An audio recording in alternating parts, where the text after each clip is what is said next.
집으로 돌아가자는 말에 루아가 묻는다. 우리 집이 어디냐고. 서울에서도 할머니 집과 외할머니 집을 돌아다니고 가끔은 외박도 했던 루아에겐 우리 집이라는 말이 헷갈리나 보다. 왜 있잖아. 마당에 망고나무 있는 인도 3층 집. 그러면 루아는 말한다. 아, 아얀 씨네 집? 그러고 보니 루아 말이 맞다. 우리 집이 아니다. 아얀 씨네 집이다. 우리는 그저 3년째 새들어 사는 거다.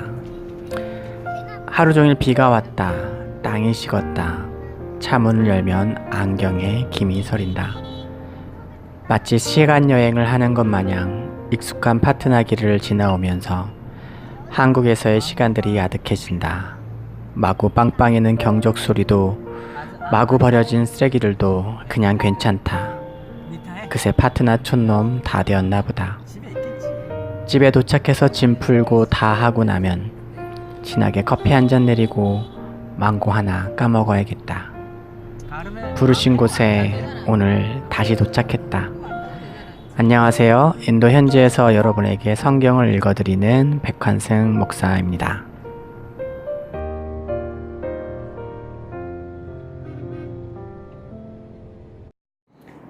한 달간 잘 지내셨습니까? 저희도 하나님 은혜 가운데서 잘 지냈습니다. 한국에서의 한 달여간의 여정 마치고 베아루로 잘 돌아왔습니다. 많은 분들이 또 신경 써주시고 또 섬겨주셔서 한국에서 여정 잘 보냈고요.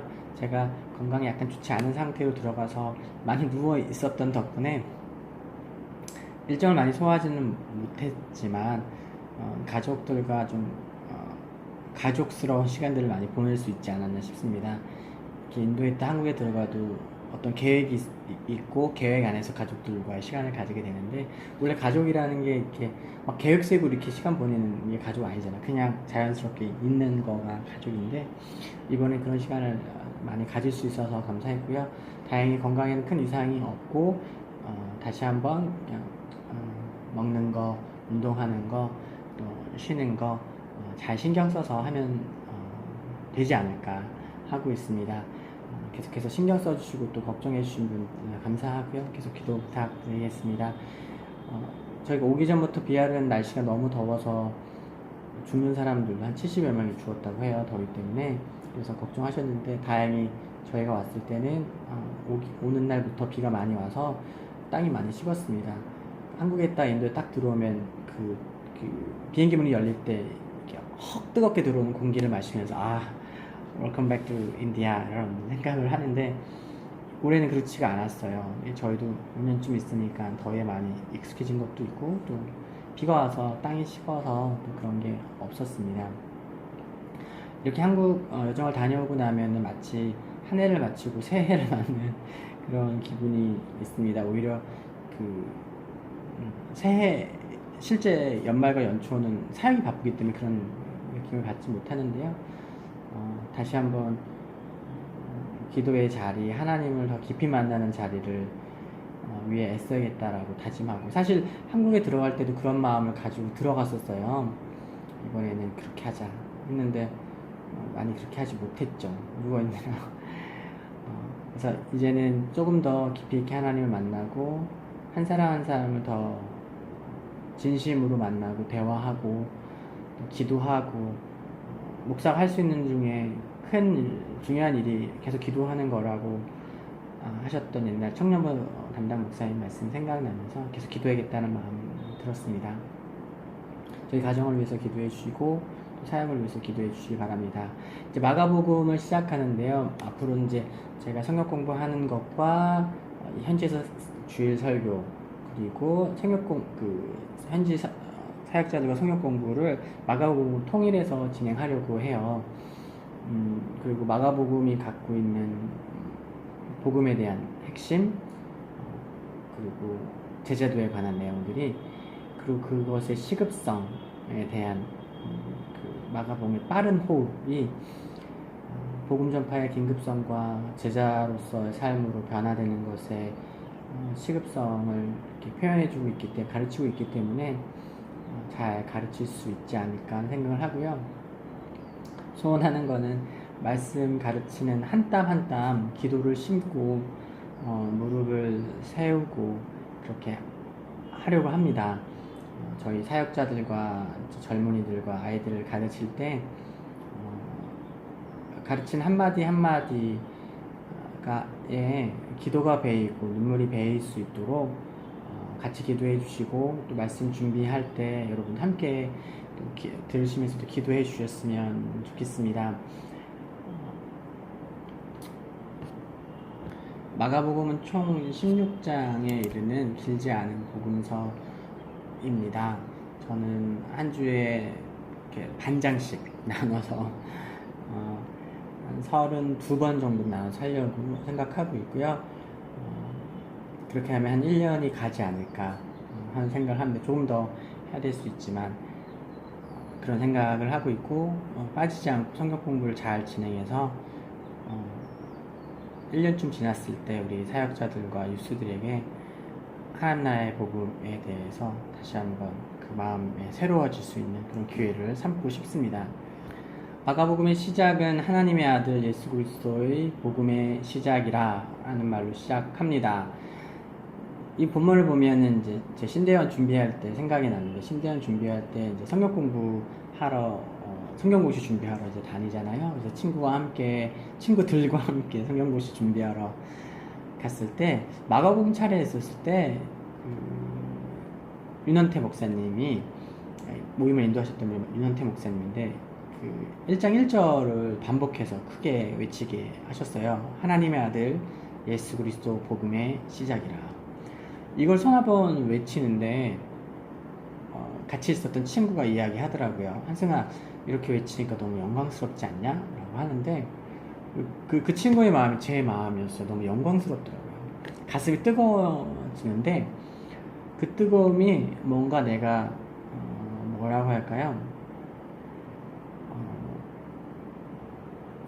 예전 학교 조회 같은 거 할 때 무슨 상을 받기 위해서 그 이름이 호명되었을 때 느끼는 그런 약간 벅찬 기분, 뭔가 뿌듯하고 짜릿한 그런 기분 있잖아요. 그런 부분이 올라오는 것을 느꼈습니다. 하나님의 아들 그리스도 복음의 시작이라. 그리고 그 복음을 전하고 나누는 일에 내가 호명되어진 것 같은 그런 감격과 기쁨이 있었습니다. 아마 여러분도 이 자리에서 잠시 이제 듣는 걸 멈추시고 마가복음 1장 1절 하나님의 아들 예수 그리스도 복음의 시작이라 이거를 마지막하게 여러 번 읊조리시면 동일한 벅참과 감동을 느끼시지 않을까 생각이 듭니다. 한번 해보시는 건 어떨까요? 오늘은 1장 1절부터 20절까지 하는데 사실 1장 1절이 다 합니다. 1장 1절 이 내용을 자세히 보면 아주 흥미로운 점이 발견되는데요. 흥미로운 것은 마가복음 1장 1절에 대한 번역이 헬라어 원어의 어순과 비교하면 정반대라는 겁니다. 헬라어 어순대로 이 말씀을 읽어 1장 1절을 보면은 그 마음이 아주 새롭게 이 본문이 이제 보이게 되는데요. 헬라어 원어로 보면 아르케투 유앙겔리우 이스 크리스투 휴테우라고 이렇게 됩니다. 근데 이게 원어에서는 이게 뭐냐면 시작이라는 말이 먼저 나옵니다. 아르케라는 단어가 먼저 나옵니다.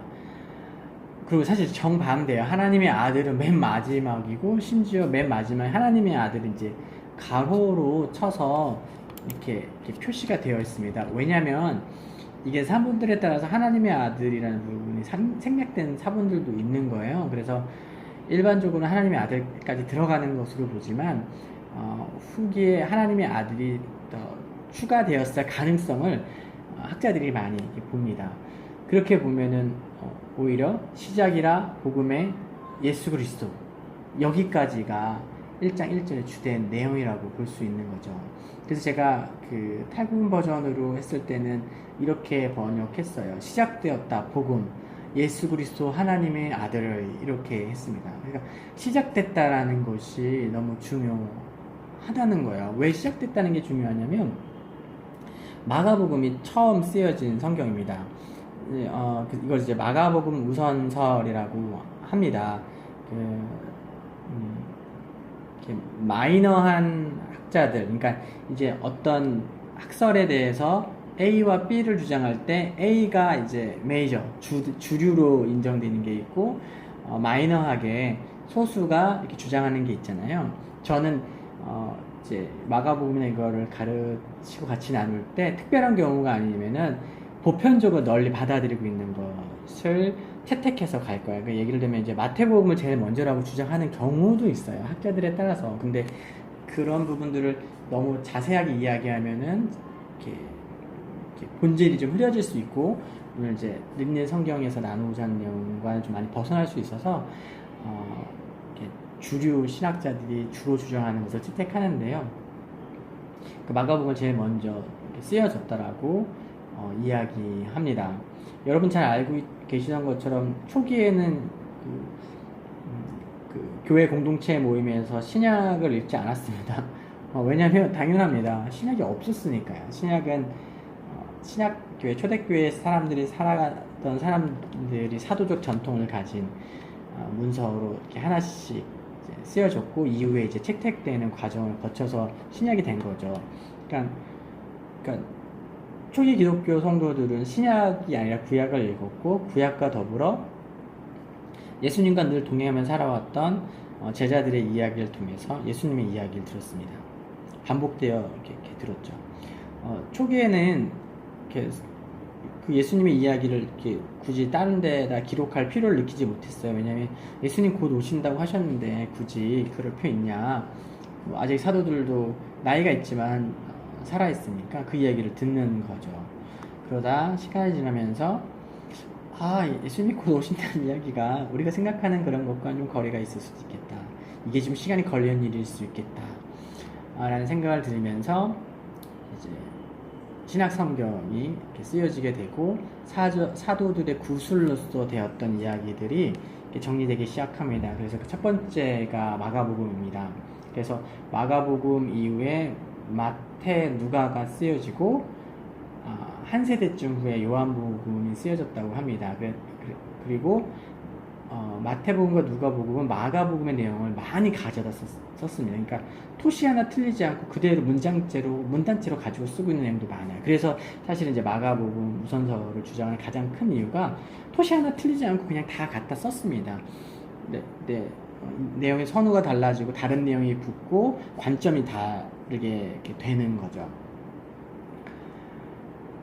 그리고 일반적으로 신약 성경이라고 하면 어떤 사도적 권위가 있어야 됩니다. 그러니까 저자가 누구이냐, 근데 그 저자는 어떤 사도적인 권위를 가진 사람이어야 인정받는 거예요. 그냥 듣도 보도 못한 아무 사람이나 적었고 성경이라고 할 수 없는 거죠. 성경을 채택할 때도 성령의 영감 안에서 이렇게 채택되었지만은 그 기준이 있었어요. 그 성경이 사도적 전통 권위 아래 쓰여졌냐인데요.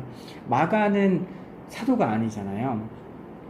흔히들 이제 그 사도 바울과 바나바 1차 전도여행 때 동행했던 그 마가라는 요한이 이제 도망갔던 마가 다락방, 아주 큰 집을 가진 도련님이었는데 이제 전도여행 때 좀 힘들고 그러니까 개인 재정 혼자 쓰고 또 이탈해서 나중에 바나바와 바울이 아주 크게 싸우게 되는 원인이 되었던 그 마가입니다. 근데 사도가 아닌 마가가 쓴 복음서가 어떻게 사도적 권위를 가질 수 있느냐라고 생각할 수 있는데, 일반적으로 마가복음의 근간을 이루는 것은 사도 베드로의 구술이라고 보는 것이 아주 전통적인 견해입니다.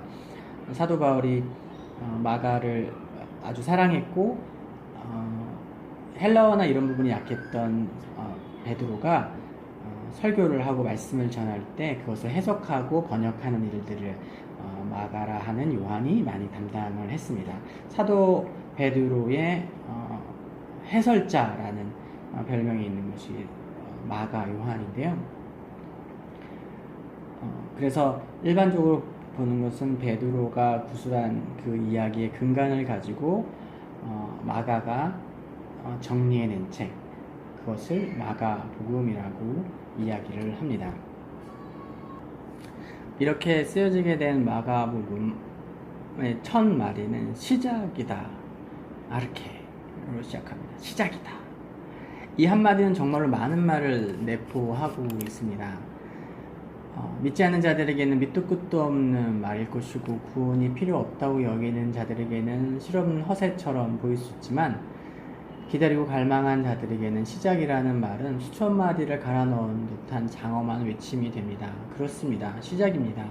양수가 터진 것입니다. 잉태되었던 생명이 터져 나오고 있습니다. 이제부터 그 수많은 역사 가운데 사람들이 바라했던 그 구원, 영원한 생명, 궁극적인 참된 삶이 생명이 이제 시작되게 된 것이죠. 그렇기 때문에 이 시작이라는 단어를 이 밑도 끝도 없이 첫 문장에서 접했을 때 가슴이 벅차고 이렇게 놀라움을 가질 수 있게 되는 것입니다. 두 번째 단어는 그 복음이라는 말입니다. 뚜 이완겔리우입니다. 그래서 원래는 이제 헬라어 문법에서 이제 원래는 더 정관사 더, 영어에서 더, 한글에서는 그 사람 할 때 그 이런 표현이 이제 호인데요. 이제 격을 목적격으로 맞출 때 우가 이렇게 맞춰 들어가게 됩니다. 그래서 투 이완겔리우는 그 복음이라는 뜻입니다. 그 복음인데 그게 뒤에 이어져는 예수 그리스도, 예수 그리스도로 이어지는 겁니다. 그러니까 그 복음이 뭘 설명하고 있는 거예요? 예수 그리스도, 예수 그리스도로 설명되어지는 것입니다.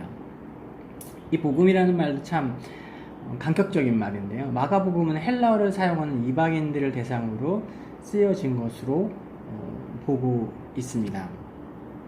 그러니까 마태복음 같은 경우에는 유대인들 향해서 쓰여졌다라고 하고요. 그리고 누가복음 같은 경우는 로마에 사는 그리스도인들, 로마 사람들을 대상으로 쓰였다고 일반적으로 이야기를 합니다. 그러니까 그 공간복음이 동일한 관점으로 예수님의 사역 위주로 예수님이 하신 일을 표현하지만 똑같은 내용을 담고 있는 듯 보이는 새 복음서, 공간복음이 있는 것은 그것을 대상으로 하는, 글을 쓰면 그 대상이 있잖아요. 그 대상이 다른 거예요.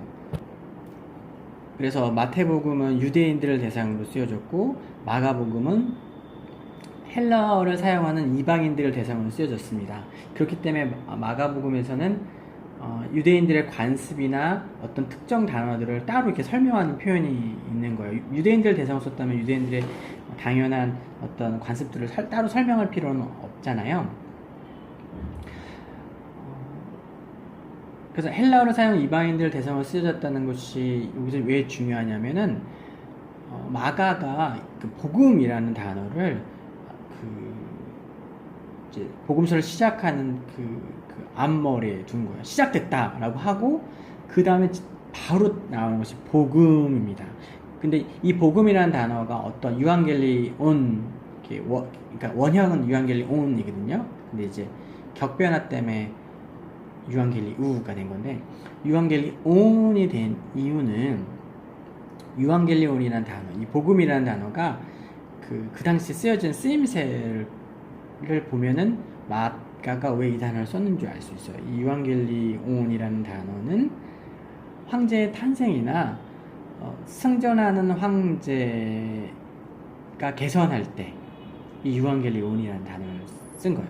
그러니까 전쟁에 나갔다 승전에 돌아오는 그 소식을 이제 복음이라고 했던 거죠. 혹은 또 황제가 태어났을 때 그것을 복음, 그런 소식을 복음이라고 표현한 건데요. 너무나 절묘하지 않습니까? 그러니까 예수 그리스도의 탄생과 십자가의 승리를 표현하는 것을 이보다 더 가져다 쓰기 좋은 단어가 또 있을까? 라고 여길 만큼 이 복음이라는, 유앙겔리온이라는 단어는 너무 적절했던 거야.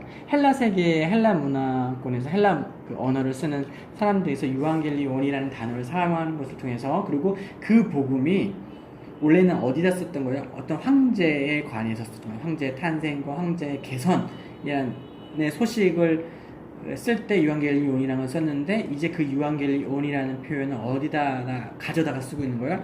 예수 그리스도에다가 가져다 써요. 그러니까 예수 그리스도의 그 소식, 예수 그리스도의 소식, 예수 그리스도의 탄생, 예수 그리스도의 십자가 죽음과 부활 승리, 이것을 복음이라고 마가는 선포하고 있는 거죠. 제가 생각할 때 마가는 이 단어 하나 선택한 것으로 자기 할 일 다 했다고 해도 부족하지 않다고 여깁니다. 복음의 핵심, 예수 그리스도 하나님 나라의 비밀의 핵심이 여기에 다 녹아 들어가 있는 것이죠. 마가는 이 복음이 이사야에서 예언된 것임을 밝힙니다. 새롭게 시작되었지만 결코 새로 만들어진 것이 아니라 이미 예언된 것임을 밝히고 있죠. 2절과 3절에서 이사야서의 말씀을 인용하고 있죠. 그래서 이것이 급조되거나 내가 지어낸 얘기가 아니라 이미 구약 성경의 전통을 따라서 반복적으로 예언되던 그분이 오신 거다라고 이야기하고 있는 거죠. 또한 마가는 이 복음이 신약의 이사야로 온 세례 요한을 통해 이 세대를 향해 준비되어 왔음을 드러내고 있습니다. 하나님께서 400년 침묵을 깨시고 세례 요한을 불러 사람들을 준비시켰는데 메시아에 오실 길, 그리스도에 오실 길, 기름 부음 받은 자라는 단어가 히브리어는 메시아고 헬라어로는 그리스도입니다. 크리스토스 되죠. 그 세례 요한은 이제 오실 그리스도를 예배하러 온 것입니다. 모든 이들의 영적 지도자로 우뚝 선 세례 요한조차 예수님의 신발끈을 묶을 자격도 없는 자라고 이야기하고 있죠. 7절에서 8절에서 보면 그렇습니다. 그래서 지금 마가는 예수 그리스도의 복음이다라고 선포한 이후에 크게 세 가지를 통해서 예수님을 증거하는 거예요. 첫 번째는 이사야 예언, 두 번째는 세례 요한의 선포, 그리고 세 번째는 세례 요한이 세례를 줄 때 일어났던 일, 삼위 하나님이 자기 주장, 삼위 하나님이 예수님에 대한 선포입니다. 이는 내 사랑하는 아들이요 기뻐하는 자다. 예수께서 세례를 받았을 때 하늘에서 성령이 비둘기와 같이 임하시고 그 다음에 하늘로서 하나님 음성이 있었죠. 이는 내 사랑하는 아들이요 기뻐하는 자다. 이 삼중 구조를 통해서 예수님의 복음을 확증하고 선언하고 있습니다. 그리고 예수께서는 성령의 인도를 따라 마귀에게 시험을 받으시고 승리하심으로 스스로를 증명해 내셨습니다. 그래서 이제는 모두가 그의 말에 귀를 기울여야 하게 됩니다. 그의 말에 귀를 기울여야 할 만한 자격을 스스로 시험을 이기시는 것을 통해서 성취하시죠. 그 시험이라는 것은 첫 번째 아담이 마귀에게 속아서 선악과를 따먹었던 그 유혹에 넘어갔던 그 사건인데 예수께서는 광야에서 그 마귀의 시험을 이기셨죠. 이게 참 좋은 대꾸를 이루고 있습니다. 에덴 동산이라는 아무것도 부족하지 않은 곳에서 마귀의 유혹에 넘어갔던 것이 첫 번째 아담이라면 두 번째로 오신 마지막으로 오신 아담이신 사람이신 예수님께서는 아무것도 없는 광야에서 마귀의 강력한 시험을 이기신 겁니다. 그것을 통해서 자기 증명이 되신 것, 그가 그리스도이시라는 것에 대한 증명이 된 것입니다. 그리고 누구든지 이 때가 찼고 하나님 나라가 가까이에 왔으니 회개하고 복음을 믿으라고 하는 이 선언의 반응에서 나온 모든 사람들에게 이 부르심에 응답한 자들을 제자로 부르십니다. 주님은 우리를 강태공처럼 새우를 낚아 그 위에 권세를 누리게 하지 않으시고요. 갈릴리 어부가 되어 먹고 산 짐에 빠지게도 않으십니다. 주님께서는 때가 찼고 하나님 나라가 가까이 왔으니 회개하고 복음을 믿어라 라고 한 그 외침의 반응에 솔직히 나온 예수님의 제자들에게 그 신자들을 사람을 낚는 어부가 되게 하십니다. 제자 삼으십니다. 우리로 사람을 낚는 어부가 되게 하십니다. 갈릴리 바다 밖에 모르는 물고기와 같은 사람들을 낚아 전혀 다른 세상으로 인도하는 그런 책임을 우리가 받게 된 것입니다. 그렇습니다. 이 모든 것이 이미 시작되어 있는 것입니다. 1장 1절부터 20절을 했지만 마가복음의 전체 내용이 다 설명되어졌어요. 하나님 나라의 복음에 대한 선포, 그리고 그 복음을 받아들이고 나온 모든 자를 부르시는 사건, 나를 따라와라 하시는 그 사건. 마가복음은 이거를 얘기합니다. 하나님 나라의 복음에 대한 선포와 함께 그 복음의 반응에 나온 여러분들 모든 자들을 사람 낚는 어부가 되어 예수를 따르는 자들, 사람 낳는 어부가 되게 하는 제자로 부르심으로 인도하고 있는 것입니다. 지금 이 말씀은 저희 사역에 너무 필요한 말씀입니다. 때가 찼고 하나님 나라 가까웠으니 회개하고 복음이더라. 우리 안에 회개가 일어나야 되고 그때가 찼다라는 것들에 대한 인식이 있어야 되고 그 하나님 나라 복음이 시작되었는데 듣기만 듣고 계속해서 반복적으로 읽긴 하였지만 시작되었다는 걸 알지 못하는 사람들을 끼어 일으킬 수 있기를 소원합니다. 단순히 우리 사역의 뉴스들과 사역자들과 아이들만을 위한 것이 아니라 오늘 이 말씀을 듣는 또 말씀을 나누고 있는 저에게도 시작되었다. 그리고 사람 낳는 어부가 되는 제자로의 부르심, 그것을 이 마가복음이 우리를 초청하고 있습니다. 이 초청 가운데 응답하는 제가 되기를 원하고요. 초청 가운데 응답하는 우리 사역자들, 우리 자녀들, 우리 유수들이 되기 원하고 또 이 말씀을 들으시는 여러분이 되시길 소원합니다. 한 주간 승리하시고요. 같이 기도해 주십시오. 이번 주 토요일에 첫 번째 말씀 나누면서 시작됐으니까 정신 차려야 된다. 우리 함께 회개해야 된다. 라고 외칠 텐데요. 그 외침에 같이 동참해 주신 여러분 되시기를 주님의 이름으로 소원합니다. 한 주간 건강하시고요. 다음 주에도 하나님 말씀 가지고 여러분 찾아뵙겠습니다. 사랑하고 축복합니다.